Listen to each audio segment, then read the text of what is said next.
Well, greetings everyone, and welcome back to our Standing Watch program. Are you a parent? Are you a prospective parent? Are you a grandparent or a prospective grandparent? Are you thinking of getting married perhaps and having children? Are you a child? Are you a teenager? If any of that applies to you, then this program is for you. And if it doesn't apply to you, it's still for you. Because how do you look at child rearing, at child discipline? As a grandparent, for example, what advice would you give your child as to how to educate and train and discipline your grandchild? In our anti-authoritarian society today, many will absolutely, totally reject the concept of child discipline, and more certainly of child spanking. But the question is, what do you believe? And what is the basis for your belief? I'd like to read to you from an article which was published this week by the British paper, The Telegraph. This is what the article said. A study found that youngsters smacked up to the age of 6 did better at school and were more optimistic about their lives than those never hit by their parents. They were also more likely to undertake voluntary work and keener to attend university, experts discovered. So research conducted in the United States is likely to anger children's rights campaigners who have unsuccessfully fought to ban smacking in Britain, and they have also already angered those campaigners here in the United States. I recently listened to a program on CNN and people were calling in all upset about this concept that you should ever spank your child. Well, my wife and I have raised 2 children. They are both adults now, both married. My daughter is expecting a child.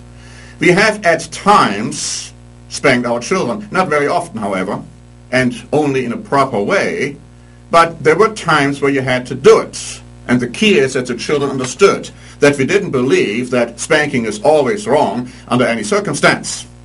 When I grew up in Germany, Dr. Spank, who was the founder, one of the founder of the anti-authoritarian child-rearing movement, was looked upon as a guru, and people looked at him and they followed every word of what he said. Now later in his life, Dr. Spank retracted everything he had taught. And he said, I'm very sorry I ever taught that. It's wrong. This whole concept is wrong. But you see, my friends, the damage had been done.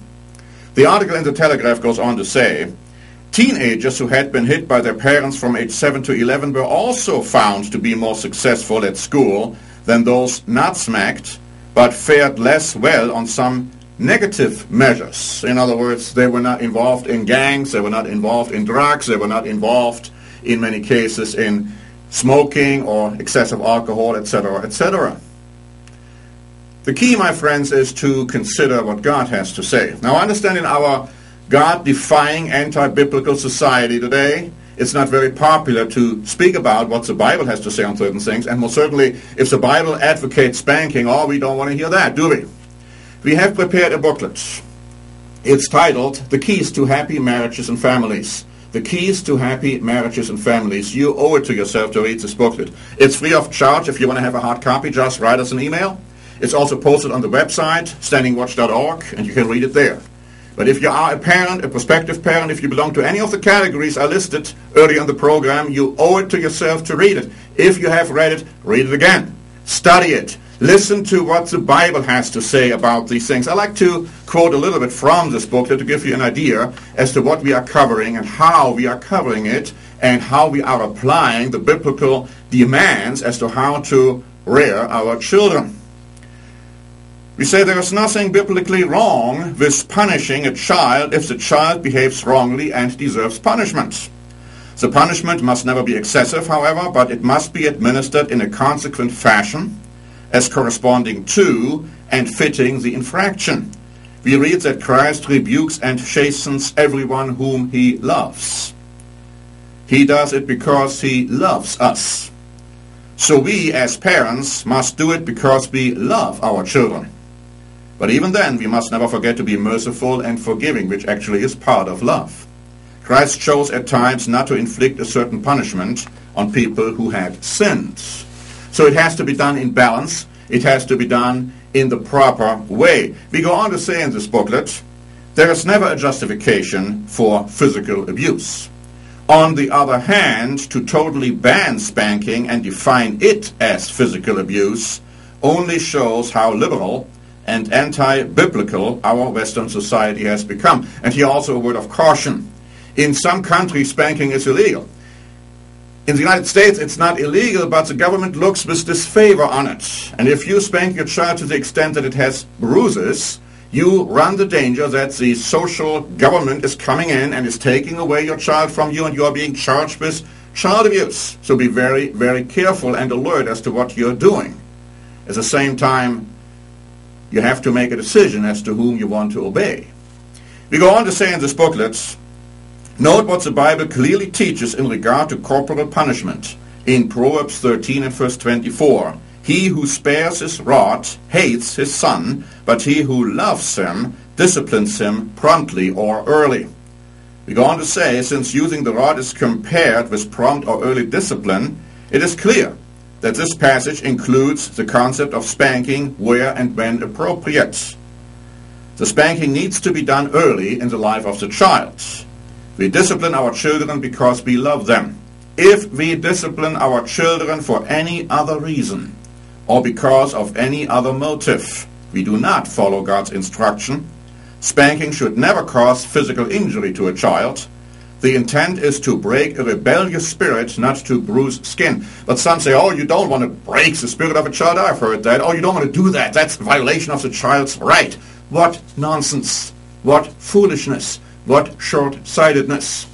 We go on to say in this booklet that the Riley Study Bible comments, a wise teacher warns of neglecting child discipline. Discipline may deliver a child from an untimely death because you are teaching the child what company not to have, what environment not to go into, what things not to do. We go on to say, we have heard a lot about child neglect. But one kind of child neglect is seldom ever mentioned. The neglect to discipline the child in love when the child deserves and must have discipline for his or her own good. Let's note Proverbs 22 and verse 15. Foolishness is bound up in the heart of a child. The rod of correction will drive it far from him. Foolishness, if not overcome, can have terrible consequences. The discipline of a child must be administered by the parents with a desire and motivation to help the child to get rid of foolishness. If we get angry with our kids and lock them up in their rooms because we just can't handle it right now, then we have missed the entire point of child rearing. Rather, as concerned parents, we must try to do whatever we can to see that the foolishness in the child disappears. And there's a lot more which we are saying about proper child rearing. Also, of course, how to have happy marriages. As I said, if I have pricked your interest somewhat, you need that booklet. Do yourself a favor and read it. Do yourself a favor and ask for a hard copy if that's what you want. Read it and apply the biblical principles. First of all, understand what they are. Don't listen to those psychologists who have no clue as to how to live. That is the problem, and that is why we are in the mess today we are in this Western world, not just the Western world, in this world as a whole. But especially in a world which calls itself Christian, our societies, and they have rejected the law and the instructions of God. What terrible indictments. You can know better, and you should apply the biblical principles even when it comes to issues like child rearing. It is so important. The Bible says, train up the child in the way he should go, and when he is old he will not depart from it. Far too many have departed from the way they should have gone because they were never disciplined and reared in the first place. And values were not given to them which should have been given. So they grew up in a situation where they didn't know how to live. And so we have been sowing the things we have been reaping. Don't make that mistake. It's never too late. Thank you very much for watching. And I ask you to go ahead and read our booklet on child rearing and families and on happy marriages. This is Norbert Link for the Standing Watch program.